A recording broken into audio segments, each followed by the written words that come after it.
Di pa kasi napapapirmahan. Pero gawa ko na. Feel ko mapipirmahan na siya dahil gano'n kasi yung exam ko. Okay, so ayan. Feel ko tapos na tayo dito. So, let's start with the design and operation. No? So, ayan. Medyo late na tayo. Week 7 na. So, kailangan natin tapusin to ngayong week.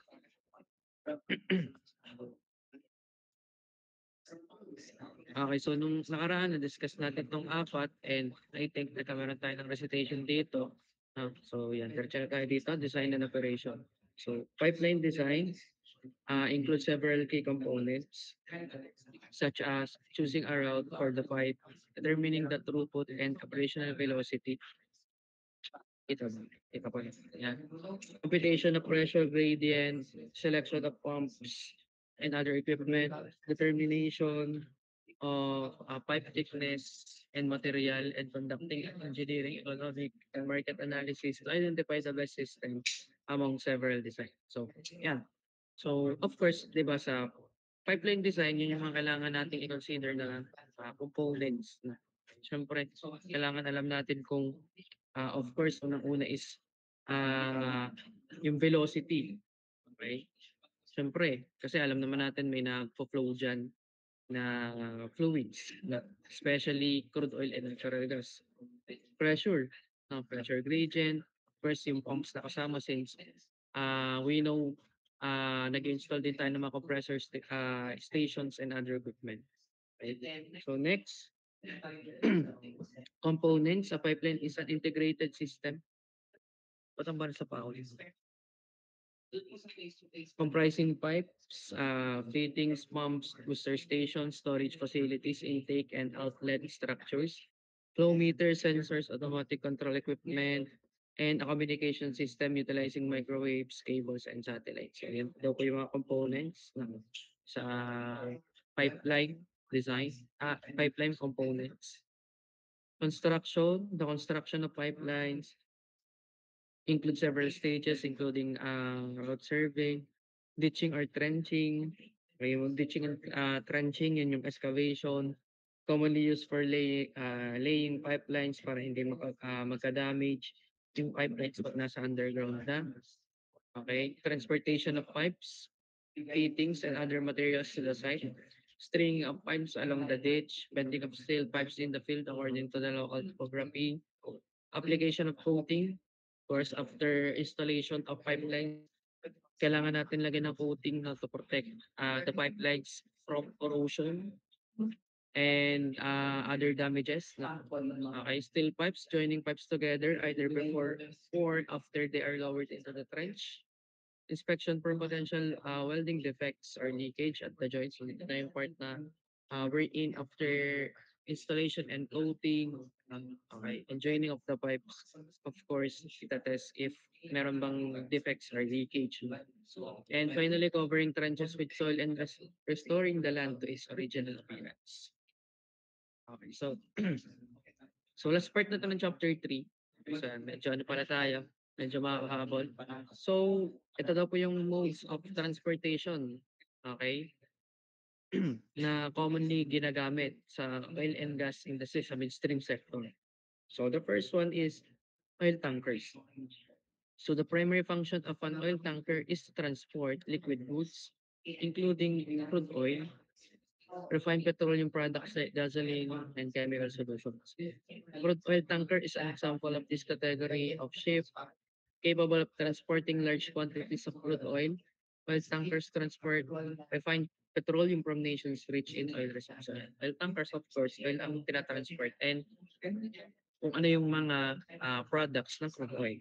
And the largest tankers trading today are comparable in size and it carry up 2 million barrels of oil. So yan, that's equivalent to 84 million gallons. So ganun daw po kalaki yung kayang i-carry or i-handle or i-transport ng mga oil tankers. 84 million gallons. Okay, next. LNG tankers. Okay. So, itong isa, oil tanker. So, ito namang isa, LNG, wherein ang kinakarry is liquefied natural gas. Ano? High pressures and explosions pose challenges for the transportation of compressed natural gas on tankers. Owing to scientific progress in the mid-20th century, natural gas can be converted into liquid state at very low temperatures and then carried as liquefied natural gas. Okay, so yan, di ba ito naman yung ano na natin before na, okay, kino-convert siya into liquefied natural gas at very low temperature para maiwasan yung mga explosions. Di ba? Okay, so inilalagay siya after sa LNG tankers. So LNG tankers have been designed with dual hulls to accommodate more ballast water due to the lighter weight of LNG compared to gasoline as well as incorporate extra safety measures. Ito namang mga LNG tankers, meron daw po itong carrying capacity between 125,000 cubic meters. Okay, 125,000 cubic meters to 260,000 cubic meters. So, most likely, ganun po yung mga LNG tankers, ganun yung capacity. And ang popular or the most popular size po is 180,000 cubic meters. Okay, 180,000 cubic meters. So nasa pagitan pa rin yun ng 125 at 260. Okay, next is the pipelines. Okay, alam na natin to. So transportation process is significantly impacted by pipelines as the majority of oil is transported through them for a minimum part of the road. Pipelines transport crude oil to another carrier or directly to a refinery after it is separated from natural gas. Afterward, petroleum products are transported from the refinery to the market by pipeline, railroad, tank, or truck, truck or tanker. So, alam naman natin, ang dami natin pwedeng i-transport sa pipelines. Okay, hindi lang crude oil, hindi lang natural gas, hindi lang yung mga products lang. Okay, kahit anong fluid, no, syempre pwedeng i-transport sa pipelines. Kaya nga gamit siya in upstream, midstream, and downstream sector. And the United States alone has about 300,000 miles of natural gas transmission pipelines. And alam natin, United States and Canada talaga, most likely ginagamit nila in the transportation is pipelines. By barge, barge are mainly employed on canals and rivers. They necessitate less infrastructure than pipelines. However, they are more expensive, transport a significantly lower volume, and require a longer loading time. So, kagandahan naman nito is ship siya. And unlike pipelines, hindi na siya kailangan i-install underwater. Kasi yun yung mga disadvantages or yun yung mga challenges na when it comes to the installation of pipelines underwater. Mahirap siyang i-install unlike barges na ship na to. No? Disadvantage lang nito is mas expensive and mas lower ang volume na kaya nitong i-transport. And the last one is tugboats.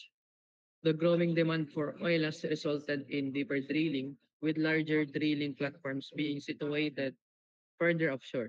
This led to the construction of larger and more powerful tugs and barges. Okay, so ito naman, ginagamit to in the oil and gas industry to help guide big ships that carry oil or gas. So, make sure nito na yung mga large vessels natin can move safely and accurately, especially in tricky spots like yung mga crowded ports or narrow waterways. So, ito is nakakatulong or this is very useful with docking and undocking. So, pinaprevent nito yung mga accidents and making sure that the ships can reach their destinations safely. So, yun. So now, okay, we will have a recitation about the methods of or modes of transportation. So, yan, that's na ulit ito sa midterms. Okay, so mag-raise hand na lang ulit kung sino yung gustong sumagot and kung walang sasagot, edi magtatawag na lang ako, pampagising lang. Okay, so ito yung question natin. A Southeast Asian country is planning a long-term strategy for transporting both crude oil and natural gas from multiple production sites to domestic refineries and export terminals. So yan na. Okay, so sabi daw sa question is, yung Southeast Asian country daw nagpaplano daw ng long-term strategy for transportation of both crude oil and natural gas from multiple production sites to refineries and terminals. Okay. So, the geography, okay, ito na yung kumbaga challenge. No? The geography includes offshore oil fields, okay, offshore oil fields daw, inland rivers, and mountainous regions with limited infrastructure. So yun, the government must decide how to allocate investment. Ano, so, pipili lang daw po dun sa ating mga modes of transportation. Ano daw pa, okay, yung pinaka uunahin. Ano daw yung pinaka dapat bigyan ng budget or saan ba dapat mag-allocate ng budget? No? Okay, sa limang to na modes of transportation. Okay? So, ito pa yung tanong. So, ang goal daw is mag-design ng cost-efficient, safe, and flexible na transportation network for the next 30 years. Okay? So, how should the government prioritize this transportation method? So, choose one method as the backbone of the system. So, yun yung tanong. Okay, so yun. Long-term strategy for transporting both crude oil and natural gas from multiple sites to domestic refineries and terminals. And the goal is to design a cost-efficient, safe, and flexible national transportation network for the next 30 years. Okay. So ano daw yung gagawin or ano daw yung pwedeng i-recommend ng government to be the backbone of the system? So yun, no? Raise hand na lang guys kasi nang gustong sumagot.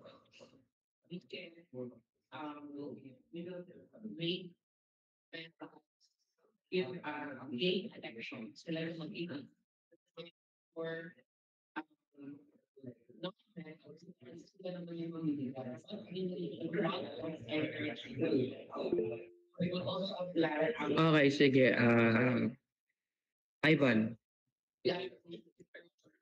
Sir, try lang po. Hindi po masyadong sure sa tanga po. Para pong for me po ay pipelines kasi mag-provide po sila ng lower cost po over po sa decades sa 30 years kapag po na-build na yung network. Tapos, pwede po silang mag-operate 24/7 para po reduce na din po yung storage and cost. Tapos, ah can be designed din po siya for both crude oil and natural gas. Tapos, pwede pa rin po siyang maging usable for kapag ayos po yung kanyang maintenance at saka yung pong control niya.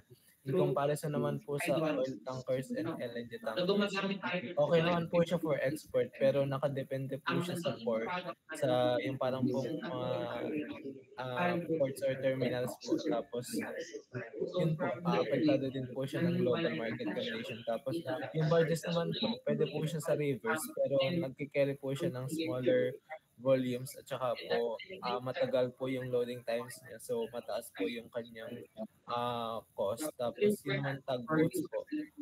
Nag-support lang po siya ng vessels. Tapos, hindi ko po siya kaya mag-serve as primary transport. Kaya po parang mas, ano po, mas okay po yung pipelines kasi flexible po siya dun para ma-reach po yung mga refineries or terminals po. Tapos para na din po usable po siya for future production sites. Hindi ko sure, sir. Okay, sige. Thank you. Okay, so yan. Okay, so yan. Tama yung sagot niya. No? Okay, kasi di na ako magtatawag ng iba pa, no? Kasi may next question pa. And natumpok naman lahat ni Ivan. Ano? Okay, so pipelines yung pinaka-pipiliin natin as the backbone of the national transportation network. No? Kasi ito na yung pinaka-efficient and reliable way to move crude oil and natural gas over long distances with minimal labor and sa pagtagal in the long run, ano, okay? Mas nababa kasi yung cost nito. Kasi sa una, malaki talaga yung installation nito and later on, i-discuss natin siya in the chapter 4. No? Okay, yung hatian ng cost when it comes to the installation of pipelines. Pero once built, yung pipelines natin have lower operating costs, okay, than the shipping and barge transport. Okay? And they reduce risk of spills compared to vessels operating in storm-prone seas. Okay? And ang highlight kasi dito guys is 30 years daw. No? Okay? So, for the next 30 years. No? And yung ating pipelines, ano ay, ang useful life niyan or yung lifespan nito, if ma-maintain ng maayos, no, okay, is 40 years. Ano. So, kung i-compare natin siya sa oil tankers, ito kasi is, itong pipelines, mas nagpo-provide to ng steady supply, no, without relying on port logistics or exposure to maritime risks. No? Okay? So, yung barges naman natin, yung barge naman natin, yung pipelines din, ano, mas nagmo-move siya ng larger volumes more quickly and with less dependence on weather or river conditions na. Yun kasi yung mga problema sa mga moving vehicles natin, di ka? Okay? Pag may mga severe weather conditions, okay, mas less efficient sila and effective, compared to pipelines. Ano? And to balance the system naman, yung mga oil tankers natin and LNG tankers natin, mas maganda itong gamitin when it comes to international trade. No? Okay? And yung barge and tugboats naman natin, pwede siyang maging supplementary transport in inland waterways. No? Pero kung in long term yung pag-uusapan natin and gagawin nating backbone ng system natin, pipelines talaga yung pinaka best option. Okay, so yun. Next tayo. Okay, next question. So, sagot na lang ulit kung sino gusto sumagot. So, ito yung question. So, a newly industrial island nation plans to expand its refining capacity and export petroleum products to neighboring countries. Okay? The offshore oil fields are located far from the mainland and the nation has limited budget for building new infrastructure. Okay, so yun po. Sabi daw po is yung isang nation daw po ay nagpaplano na expand yung refining capacity and yung pag-export ng petroleum products sa mga katabing bansa. No? And the offshore oil fields located daw to malayo sa mainland and the nation has limited budget for building new infrastructure. So, yung mga decision makers, you must choose between the modes of transportation, okay, as the main method of transporting crude oil from offshore fields to onshore refineries and then to international markets. Okay? So, pipili kayo dun sa methods natin, modes of transportation natin, para matransport daw po yung crude oil from offshore fields to onshore refineries and then to international markets.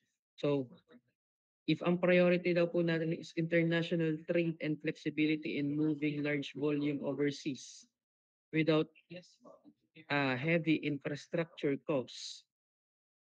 So ano daw pong transportation method yung ipa-prioritize nyo? Ano? Okay, so yun yung tanong. Okay, so ulit, ito yung mga key points. Yung nation daw is nagpaplano na i-expand yung refining capacity and pag-export ng petroleum products sa mga katabing bansa. Okay, so ayan, may nag-raise hand na. Okay, sige, Shelo. So good morning po. So as from the situation given, I think the best choice for that case is that yung oil tankers po, which is very useful po for handling large crude volumes, which is yun po doon magiging efficient. And also from the case or situation given, kailangan daw po directly from the offshore fields to onshore refineries para po distribute sa international markets, which is yung oil tankers po is the best. Also, considering the infrastructure investment in an oil tankers po, mas lower yung investment niya than yung magre-rely dun sa mga subsea pipelines. And other factor is that the flexibility.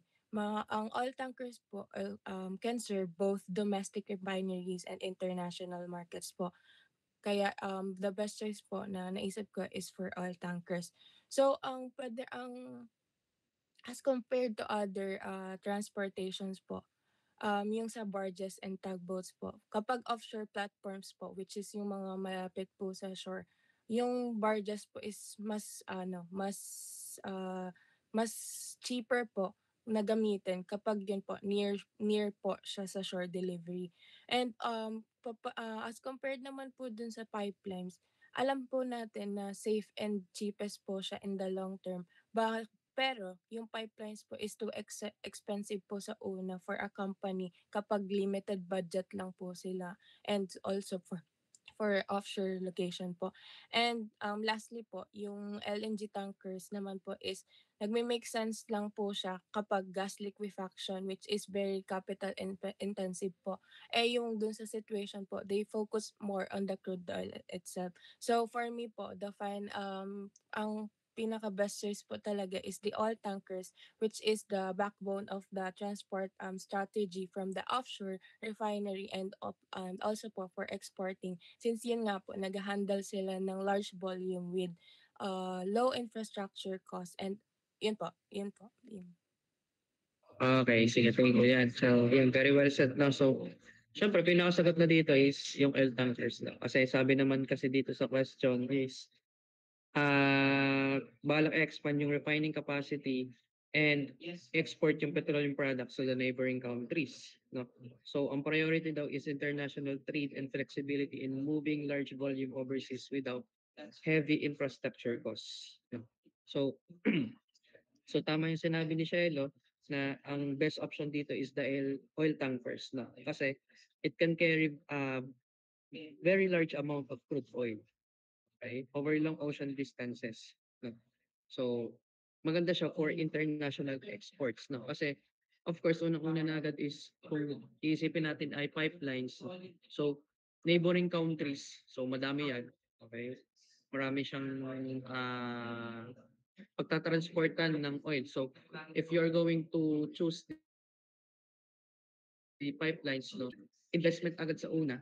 Okay, yung upfront investment na tinatawag sa una is napakalaki na siya, no? Napakalaki niya na, and hindi na siya magiging profitable, no, when it comes to transportation, no?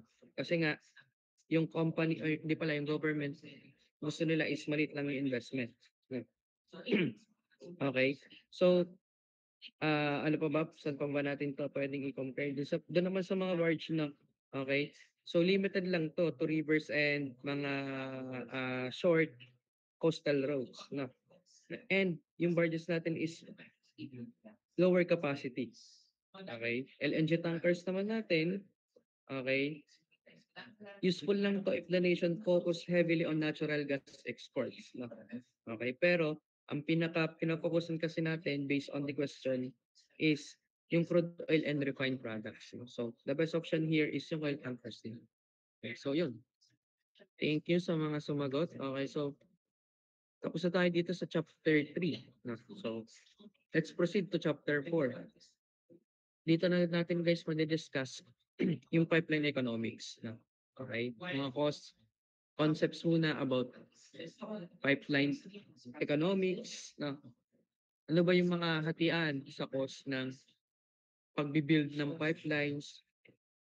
Ano ba yung mga cross-border pipelines? So more on pipelines tayo. Okay, so pipeline projects are capital intensive by nature. Operating expenses such as fuel costs associated with gas compression, maintenance and repairs, and workers typically account for up to 5 to 10% of total cost, while high upfront investment costs typically account for 90% of total cost occurring over the lifespan of a gas pipeline, usually up to 40 years. So yan, ito yung sinasabi natin na yung investment or yung tinatawag natin na capital investment, no? Or capital expenditure ng pipeline is yun talaga yung pinakamalaki, yun yung pinakamahal. So, over 90% of total cost. Okay? And kaya natin nasasabi na in the long run, no, mas mura na lang or mababa na lang yung cost or yung tinatawag nating operating cost sa pipeline, it is because 5 to 10% na lang yun ng overall cost ng pipeline. Okay? So, capital intensive.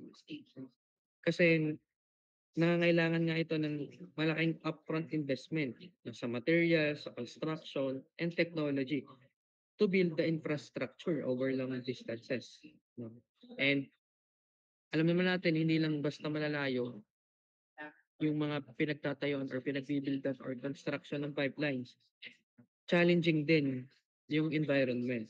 Nga.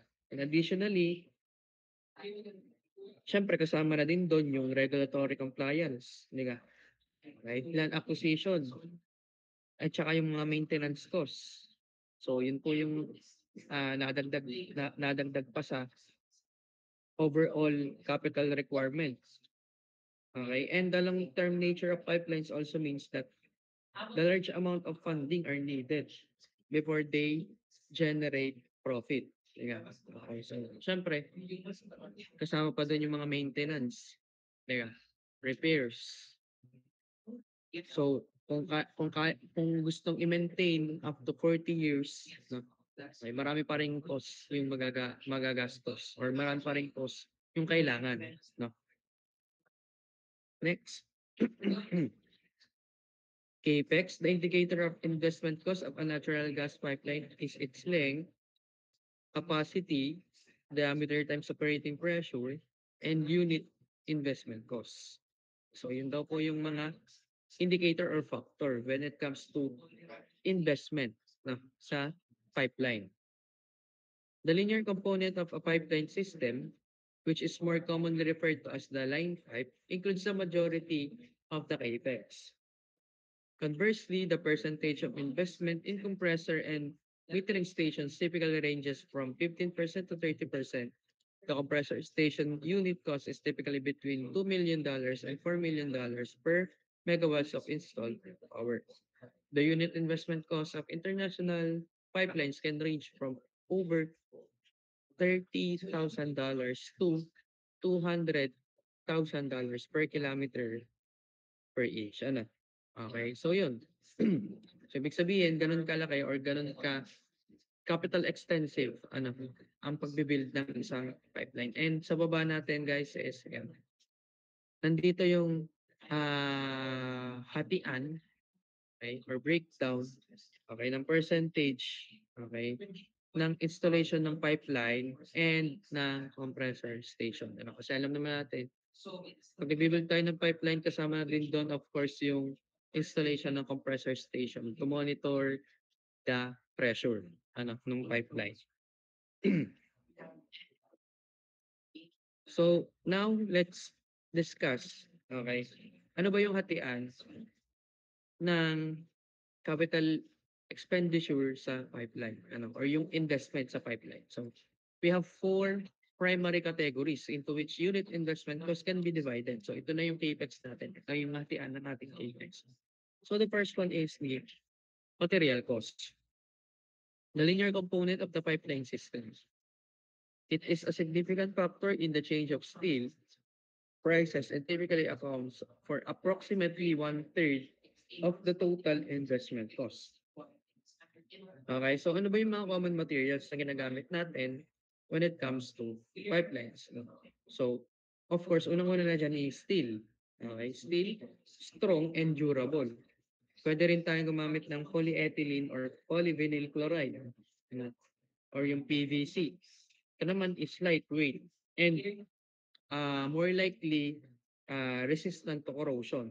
Okay? But, of course, yung mga materials na to is chosen based on the type of substance being transported or type of fluids being transported and the conditions of the environment. Next, labor costs account for more than 40% of the unit investment cost are typically the most significant cost component of the line pipes. In compressor stations, labor costs comprise approximately 1/4 of the unit investment cost. Okay, as you can see here, di ba? Yung labor yung pinakamalaki. No? Bakit? Kasi, syempre, nag involve ito ng mga skilled workers. No? And alam naman natin, okay, ano bang ginagawa nila? So, sila yung bahala or sila yung in charge in the construction, welding, and maintenance. So, alam naman natin yung mga trabaho na yun, yung mga roles na yun or jobs na yun are very complex. So, this requires long hours and specialized expertise, especially in challenging environment. Okay. Next, miscellaneous costs. In the context of both pipelines and compressor station. Aga ng kape ah. Tulog. Okay. In the context of both pipelines and compressor stations, they typically constitute more than 10% of the total unit investment cost. So, ano ba yung mga part na miscellaneous na yan? So, nandiyan na yung mga permitting fees, land acquisition expenses, inspection and testing costs, and environmental impact assessments. No? So, yun po yung mga under na miscellaneous costs. And the last part of the unit investment is right of way. The cost of right of way cover the acquisition of rights of way and the payment for damages. No? So, syempre, in the pipeline projects, so yung right of way, yun po yung legal permission to use or cross someone's land to build and operate the pipeline. It allows the pipeline company access to the land for construction and maintenance, while the landowner still retain ownership. Ito yung agreement na nag-ensure na yung pipeline can be built and pass through different properties without legal issues. No? Kasi alam naman natin, in the installation of pipeline, hindi natin talaga totally or most of the company, they don't totally buy the land. Ano? Lalo na pag mga international borders, diga, okay? Nagsisik lang sila ng permission. So, right of way yon yung cost na yan. So, ito daw po, okay? So, itong figure na to is the indicative additions to pipeline construction based on the difficulty factor. Na. So, of course, pinakamahirap ng i-build or tawag dito, ultra deep water na yung mga offshore settings, okay? Diyan na pinakamahirap i-build yung mga pipelines. No? And sunod na doon is of course yung mga mountainous region. Diga. Okay? And mga hard rock formations. Diga. Okay? Doon ang pinakamahirap i-build yung mga pipelines. Ano? Yun na yung pinaka-challenging yung environment. Okay? So next. Okay, so later on, magkakaroon tayo ng question. No? Hindi na pala. Bukas na pala. So, discuss lang natin tong economies of scale and the OPEX. No? And then tomorrow, guys, please tell me na magkakaroon tayo ng recitation about sa CAPEX, OPEX. No? Okay? And ipaalala nyo din sa akin tomorrow na dito tayo natapos. Kasi guys, talagang makakalimutan ako guys. Nasa dami ba naman kasi na tinuturuan ko. Hindi ko na talaga matandaan lahat ng kung saan talaga ako natapos. Okay. So, economics of scale. The economics and profitability of pipeline projects can be influenced by the financial structure and the cost of capital in addition to the cost components associated with technical capex. Major international gas pipeline projects may receive up to 70% of their finances from external sources. Depending on the location, the project promoters and their risk appetite, investors, lenders typically seek labor up to 3 to 4% for pipeline investment. According to this assumption, the initial technical capex can be increased by 10 to 15% by financial expenditure or yung tinatawag na TX. So, yung LIBOR na tinatawag natin or yung London Interbank Offered Rate, okay, kasama yan sa pipeline project. No? Yun po yung interest rate or benchmark interest rate that the banks use pag nagpapahiram sila ng money sa isa't isa. No? So, this is often used to set interest rates on loans for big projects like pipelines. So, ibig sabihin lang nun, if yung London Interbank offered rate natin ay tumaas, yung cost for borrowing money for the project also increases. So, ibig sabihin, if tataas yung London Interbank offered rate, yung project natin sa pipeline, mas magiging expensive. So, and sa finals natin guys, yun yung most likely kakaroon tayo ng mga computation sa part na ito, Okay? Ganyan yung mga competitions natin. So next, OpEx. Operating expenses typically account for 5 to 10% of the total cost of pipeline transportation, representing a fraction of the overall costs that occur throughout the life cycle of a pipeline project. And, okay, sa figure na to guys, ito po yung hatian ng OpEx na. Okay? We have fuel costs, personal or ito ulit yung labor costs, cost of services, and maintenance. And as you can see, pinakamataas po ulit is itong labor cost or itong personal cost. No? Okay? So, discuss lang natin na mabilisan. Okay?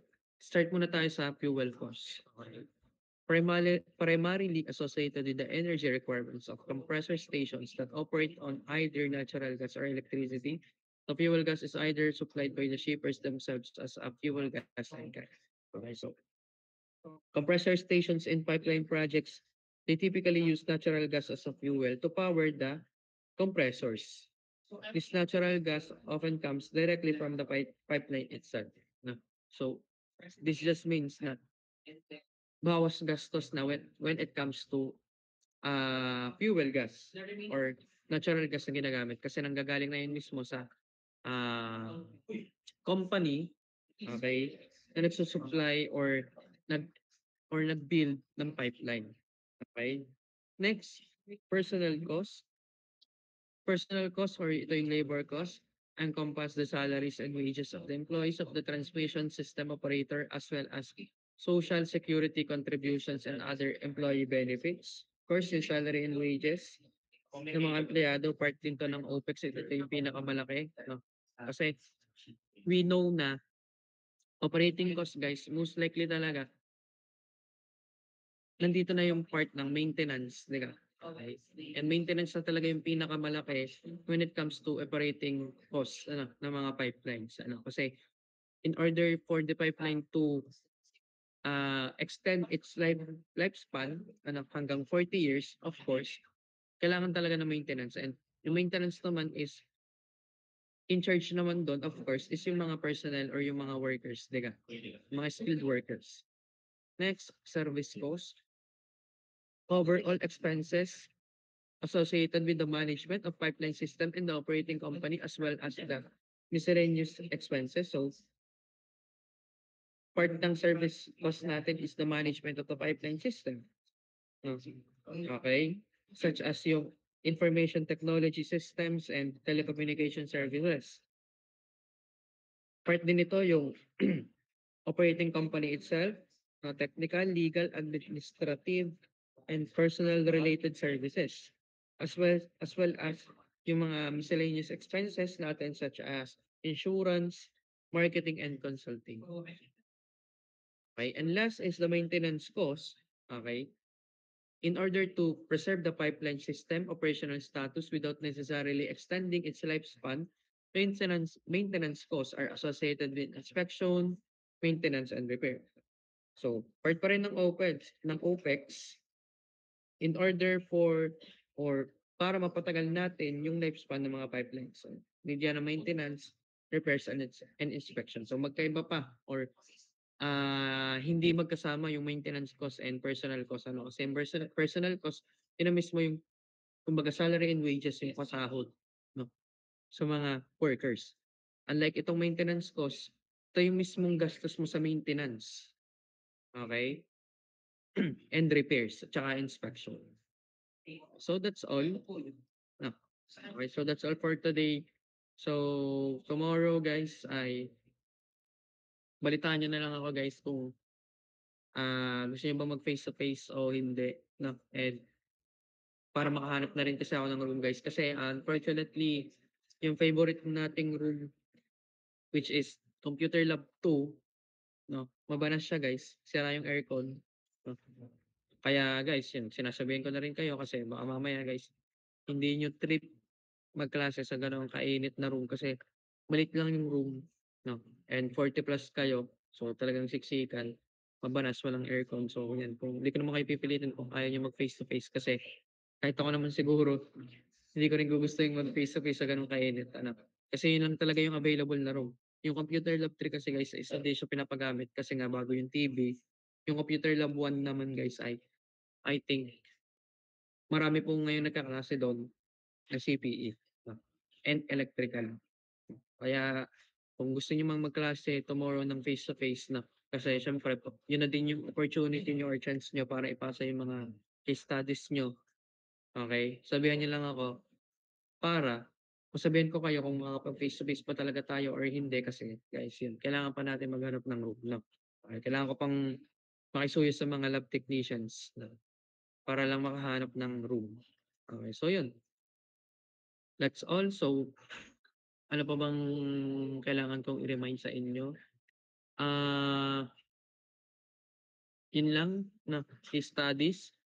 And then, nga pala guys, I want to remind you guys na in your next case study, which is case study 2, huwag na kayo maglagay ng objectives and scope and limitations. No? Kasi guys, nakalimutan ko lang siyang tanggalin.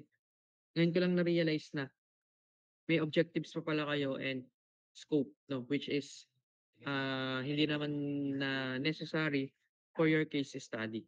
Kasi as you can see, napaka-detailed na ng case studies natin and hindi na siya kailangan lagyan ng objectives.